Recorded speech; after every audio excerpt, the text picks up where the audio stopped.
Grabe, sinong relate sa akin na every month, buwan-buwan, nang masakit ang puso, talagang maiiyak ka sa sakit, sobrang sakit, hindi mo kayang tumayo, hindi mo kayang matagal na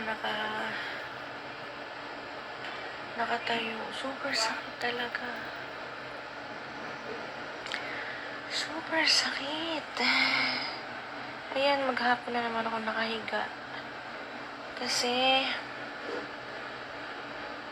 dahil sa sobrang sakit ng puson ko, hindi na naman ako naka-duty kagabi.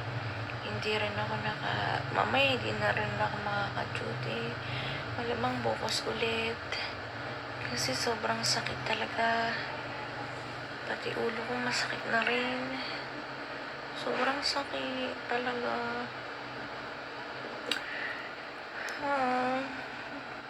Pinag-iisipan ko pa kung ipapaalis ko yung aking mattress. Kasi yun lang yung pinakamabisang solusyon. Kasi bata pa naman ako. Kaya lang, hanggang nagre-regla pa ako, ganito yung mararanasan ko buwan-buwan. Sinong relate sa inyo? Napakasakit. Kaya maghapon lang ako nakahiga dito sa amin. Napakasakit. Maiiyak ka talaga sa sakit.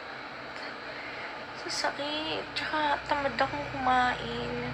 Gusto ko lang orange. Yun lang. Orange ng orange. Tatlong halos last month ganun din. Tapos last month ganun din. Natatandaan ko pa si Adjushi, yung bili niya. Paalis siya. Sabi ko, Adjushi, bili mo ako ng orange. Ayun, meron silang laban dun sa Kalawan. Ilalaban yung manok niya. Lagi akong napusta dun sa manok niya. Kahit aling manok, napusta ko. Kasi, palagi akong nananalo. Kaso hindi ako nakapusta. Yun yung naka-premyo ng 2 hits dun sa Kalawan, Laguna. Hindi ako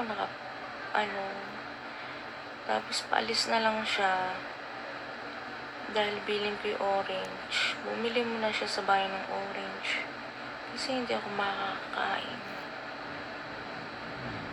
Grabe. Saan hindi ito maranasan ng anak ko? Kasi akala ko nung una dysmenorrhea lang siya.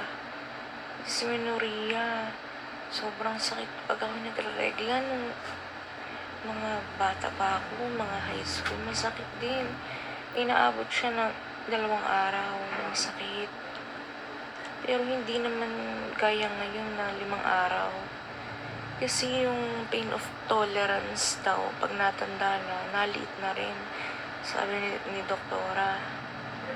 Kaya ngayon, ay grabe talaga, super sakit. Dahil hindi ko na nakayanan, nagpa-check up na ako.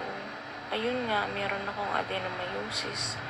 Unang tanong sa akin ng doktora kung gusto ko para mag-anak. Sabi ko, kung ibibigay po, kung papalaring, edi yun. Dati naalala ko, gusto ko 5 anak ko para masaya. Dahil cesarean ako, tapos may goiter pa ako. So, malabo na mangyari yung 5. Salamat pa ako at nagkaroon ako ng 2. Kaya, grabe talaga. Maiiyak ka talaga. Kapag ito, pinag-iisipan ko pa kung ipapatanggal ko yung mattress ko. Yung, bali 4 siya na pinigay sa akin ni doktora na option ko. Yung una, yung pills, kahit kailan di ba ako ng pills, nakainom. Yung ikalawa, injection. Yung injection naman, napakamahal. 15K ata, yung 3 months lang. Pag natapos na yung 3 months, ayun na naman yung sakit. Kaso sabi nung iba kong kaibigan, yung mga kakilala nila, may side effect din daw yun. kailangan kong pumunta muna sa aking endocrinologist sa Manila para itanong kung applicable ba sa akin yun. Tapos yung ikatlo, yung injection din siya, hindi ko na matandaan kung ano. Tapos yung last, yung pag hindi na daw kaya yung sakit, ay yung tatanggalin na yung matris. Tatanggalin na talaga yung matris para hindi ako magregla. Ay di yun. So, hanggang nagregla ako, hanggang di pa ako nagme-menopause, ganito ako monthly. Napakasakit. Sakit na sakit. Sabi nung iba, ipatanggal ko na raw. Kasi kesa naman magtiis ako. So, ooperahan na naman ako. Para naman ako nanganak din, operada. Para na naman ako nanganak. Kaya ang sakit. Meron naman binigay sa akin na yung parang pain reliever lang, hindi rin makakapekto sa kidney. Kaso, wala na mabilhan dito sa Infanta. Luluwas pa ako. Wala, nagpapabili ako kanina. Wala. Iba yung inaalok nila. Ay, sinong relate sa akin? Super sakit. Mapakasakit. Hindi ako nakatulog kagabi. As in, hindi talaga. Hindi ako nakakatulog. Hindi ako nakakatulog. Kasi super sakit. Pero pag nawala na yung sakit, ngayon, minsan 4-5 araw, wala na yung sakit. Kahit may dugo pa ako, parang lang ako nagdahilan.